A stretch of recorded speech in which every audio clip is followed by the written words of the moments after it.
Mr. President, the worst and most pervasive form of Islamophobia now rules India.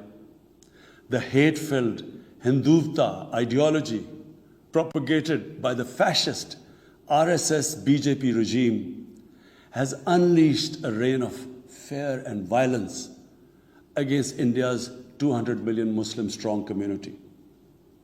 Mob lynching by cow vigilantes, frequent pogroms such as the one in New Delhi last year, discriminatory citizenship laws to purge India of Muslims, and a campaign to destroy mosques across India and obliterate its Muslim heritage and history are all part of this criminal enterprise.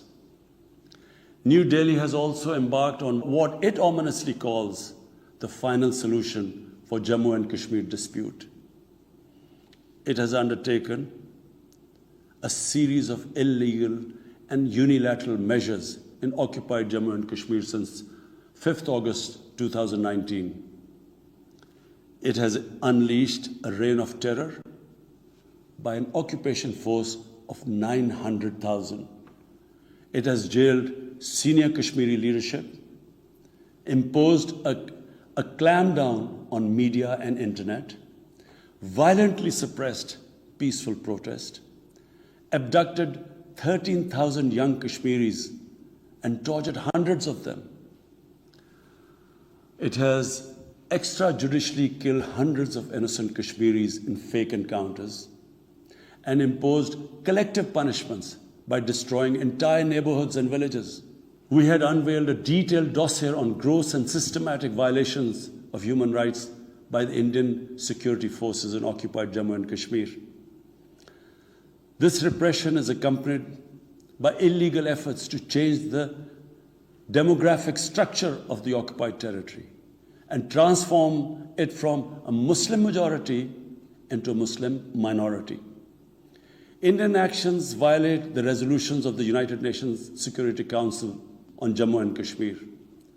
They clearly prescribe, the resolutions clearly prescribe that the final disposition of the disputed territory should be decided by its people through a free and impartial plebiscite held under the UN auspices.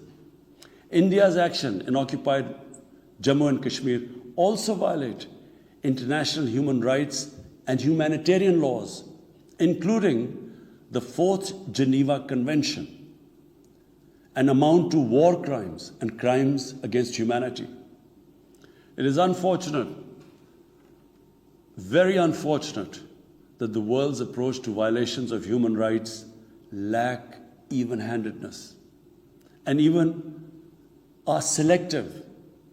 Geopolitical considerations or corporate interests, commercial interests, often compel major powers to overlook the transgressions of their affiliated countries. Such double standards, and the most glaring in case of India, where this rss-bjp regime is being allowed to get away with human rights abuses with complete immunity.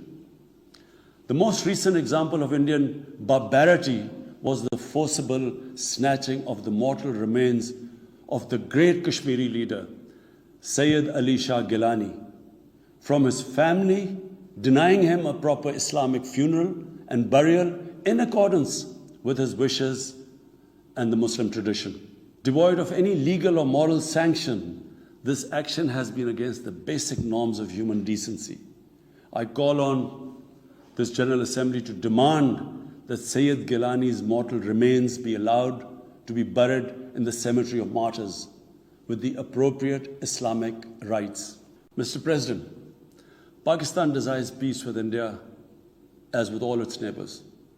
But sustainable peace in South Asia is contingent upon resolution of the Jammu and Kashmir dispute in accordance with the relevant United Nations Security Council resolutions and the wishes of the Kashmiri people. Last February, we reaffirmed the 2003 ceasefire understanding along the line of control. The hope was that it would lead to a rethink of the strategy in Delhi.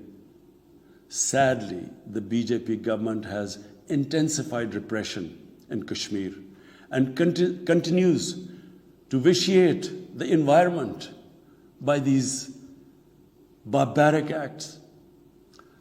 The onus remains on India to create a conducive environment for meaningful and result-oriented engagement with Pakistan.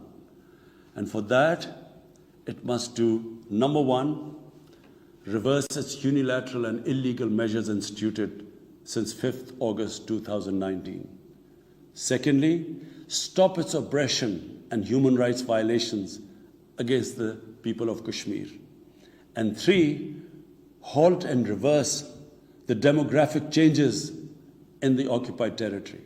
It is also essential to prevent another conflict between Pakistan and India. India's military buildup, development of advanced nuclear weapons, and acquisition of destabilizing conventional capabilities can erode mutual deterrence between the two countries.